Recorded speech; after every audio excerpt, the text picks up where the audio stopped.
Boa noite, muito bem-vindos. No livro Agenda Cristã de André Luiz, a mensagem se chama Enquanto. Acenda sua lâmpada enquanto a claridade em torno de seus passos. Viajor algum fugirá às surpresas da noite.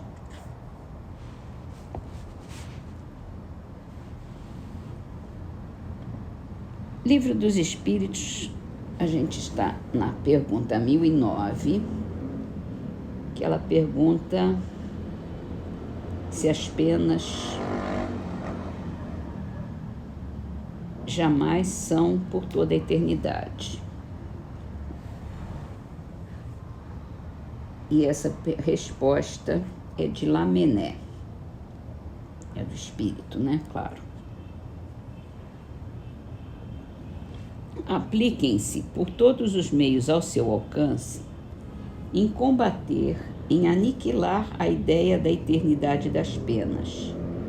É uma ideia blasfematória da justiça e da bondade de Deus, germe fecundo da incredulidade, do materialismo e da indiferença que invadiram as massas humanas desde que as inteligências começaram a se desenvolver. O espírito, prestes a se esclarecer, ou mesmo apenas desbastado, logo lhe apreendeu a monstruosa injustiça.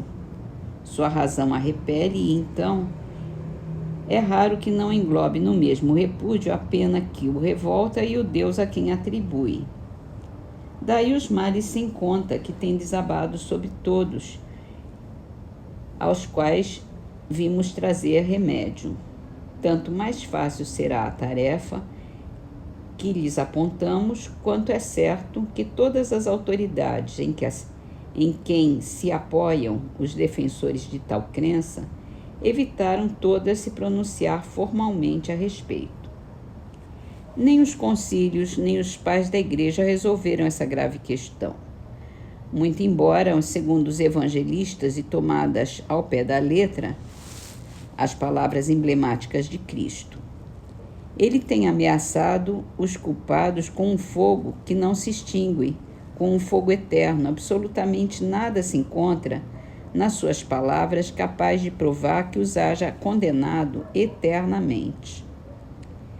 Pobres ovelhas desgarradas, aprendam a ver se aproximar de vocês o bom pastor, que longe de bani-los para todo sempre de sua presença, vem pessoalmente ao seu encontro para lhes reconduzir ao aprisco.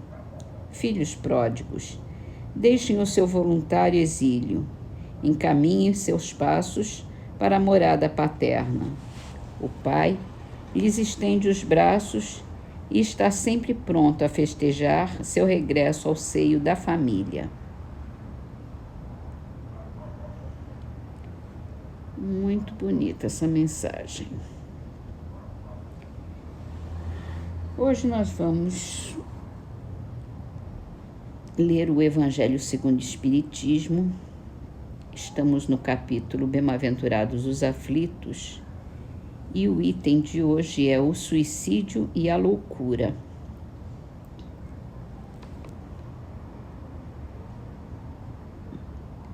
A calma e a resignação auridas da maneira de considerar a vida terrestre e da confiança no futuro dão ao espírito uma serenidade que é o melhor preservativo contra a loucura e o suicídio.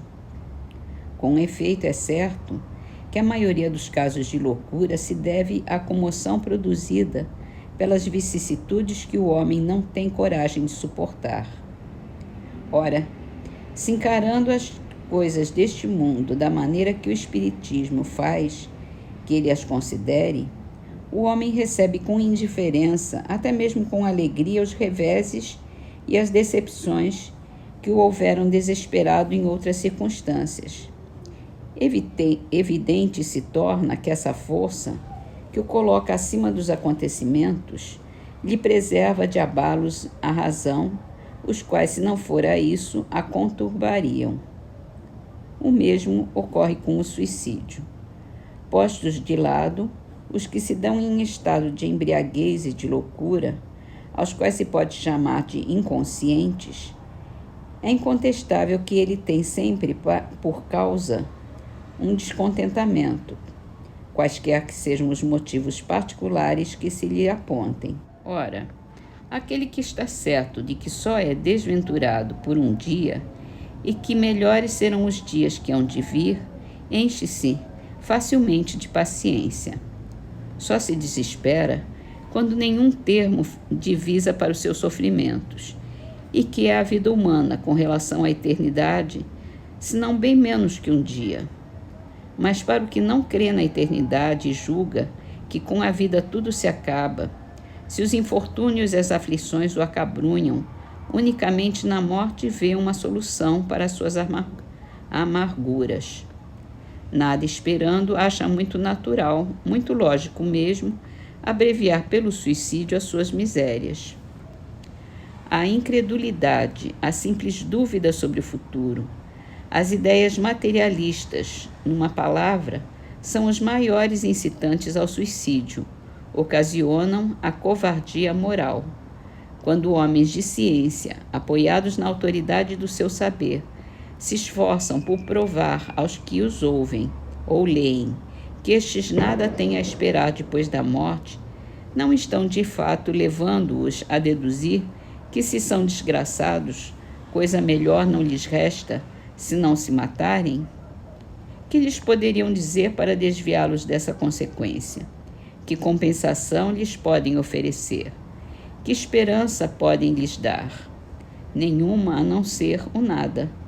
Daí se deve concluir que, se o nada é o único remédio heróico, a única perspectiva, vale mais buscá-lo imediatamente e não mais tarde, para sofrer por menos tempo. A propagação das doutrinas materialistas é, assim, o veneno que inocula a ideia do suicídio na maioria dos que se suicidam, e os que se constituem apóstolos de semelhantes doutrinas assumem tremenda responsabilidade. Com o Espiritismo, essa dúvida fica impossível, muda o aspecto da vida. O crente sabe que a existência se prolonga indefinidamente para lá do túmulo, mas em condições muito diversas, de onde a paciência e a resignação que o afastam muito naturalmente de pensar no suicídio, de onde, em suma, a coragem moral. O Espiritismo ainda produz, sob esse aspecto, outro resultado igualmente positivo e talvez mais decisivo. Apresenta-nos os próprios suicidas, a informar-nos da situação desgraçada em que se encontram e a provar que ninguém viola impunemente a lei de Deus que proíbe ao homem encurtar sua vida. Entre os suicidas, há alguns cujos sofrimentos, nem por serem temporários e não eternos, não são menos terríveis, e de natureza a fazer refletir os que porventura pensam em daqui sair antes que Deus o haja ordenado. O espírita tem, assim, vários motivos a contrapor a ideia do suicídio. A certeza de uma vida futura em que ele sabe será tanto mais ditoso quanto mais inditoso e resignado tenha sido na terra. A certeza de que, abreviando seus dias, chega precisamente a resultado oposto ao que esperava, que se liberta de um mal para incorrer num mal pior, mais longo e mais terrível, que se engana imaginando que por matar se vai mais depressa para o céu, que o suicídio é um obstáculo a que no outro mundo ele se reúna aos que foram objeto de suas afeições e aos quais esperava encontrar, de onde a consequência de que o suicídio, só lhe trazendo decepções, é contrário aos seus próprios interesses. Por isso mesmo, considerável já é o número dos que têm sido, pelo Espiritismo, obstados de se suicidar, desculpe a gagueira, podendo daí concluir-se que, quando todos os homens forem espíritas, deixará de haver suicídios conscientes.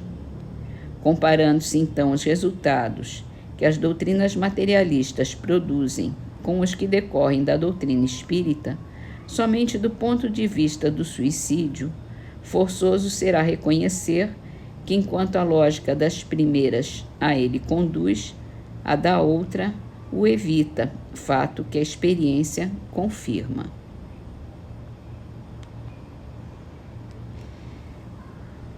Vamos então encerrar nossas leituras com a poesia de Cruz e Souza, Hino de Fé. Está no livro Poetas Redivivos, psicografado por Chico Xavier.